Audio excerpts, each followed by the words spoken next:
O que vocês estão a ver aqui ao lado esquerdo, estão a ver um conjunto de exercícios, ou seja, está pequenino, mas vocês conseguem perceber e conseguem logo detectar que os exercícios têm características diferentes. Têm características diferentes em relação à sua exigência, em relação à sua dimensão do espaço, em relação às suas relações numéricas estabelecidas, em relação ao tempo também, em relação àquilo que é os seus conteúdos técnico-táticos, sejam eles de princípios mais reduzidos ou de princípios maiores.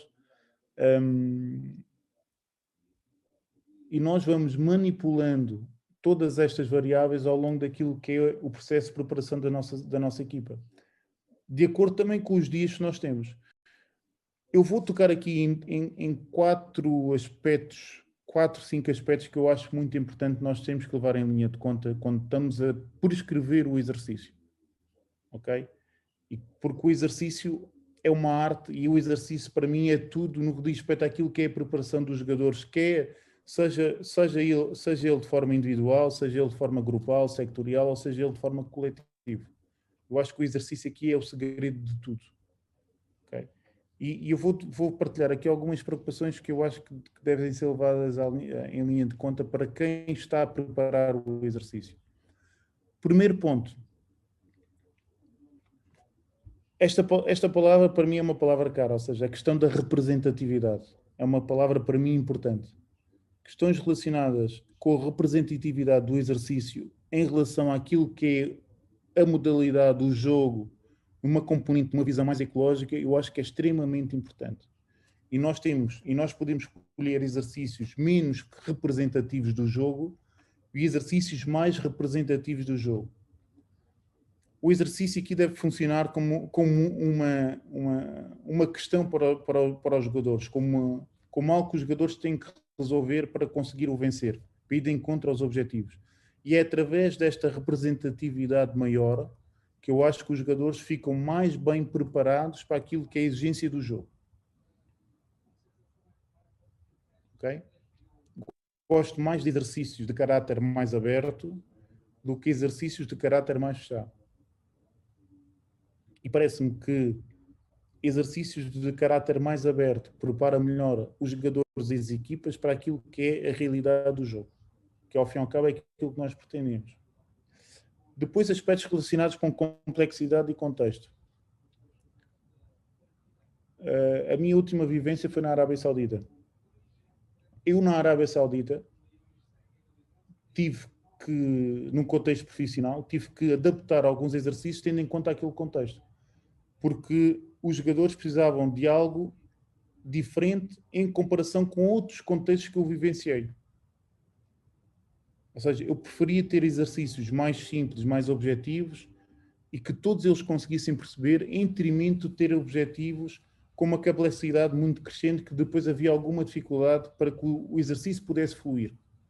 E eu acho que isto é um ponto também extremamente importante. Adaptar os exercícios ao contexto das nossas equipas, às características dos nossos jogadores e à capacidade que os jogadores têm para perceber o exercício e desenvolverem as suas ações, eu acho que deve ser levado em linha de conta de extrema importância.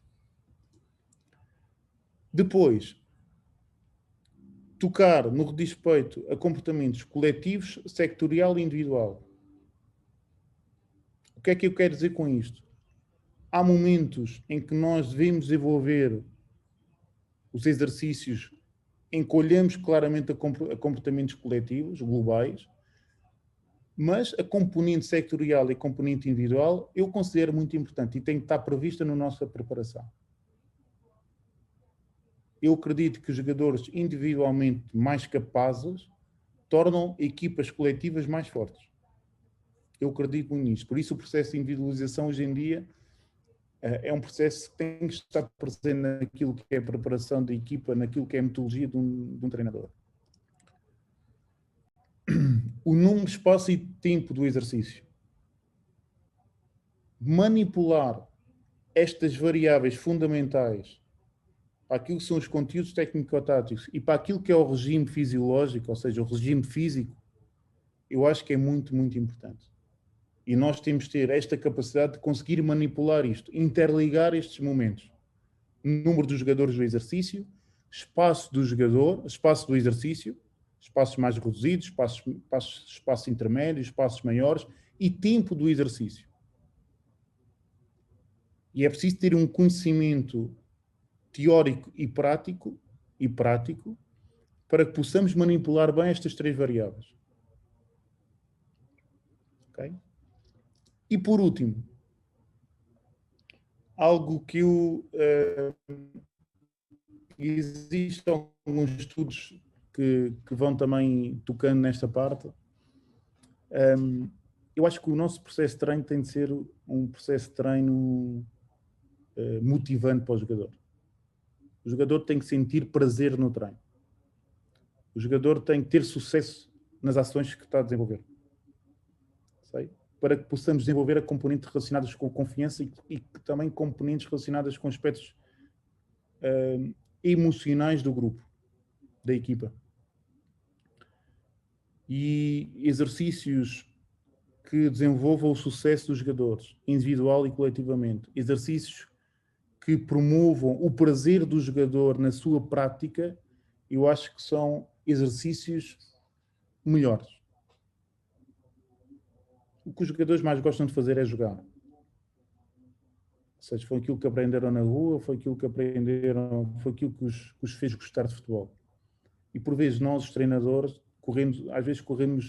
olhamos um bocadinho a nós, não é? E estamos a desenvolver exercícios que os jogadores não gostam de fazer e não se identificam em fazer. É preciso ter um pouco de equilíbrio nisto. Okay? Eu não digo que estes exercícios não devem ser feitos, porque às vezes temos de fazer exercícios que é necessário fazer, obrigatoriamente, para passar algumas mensagens, alguns conteúdos e algumas informações importantes para aquilo que é a preparação da equipa para o jogo. Mas é preciso ter aqui um equilíbrio nisto. Um equilíbrio nisto, que por vezes existe alguma dificuldade em ter.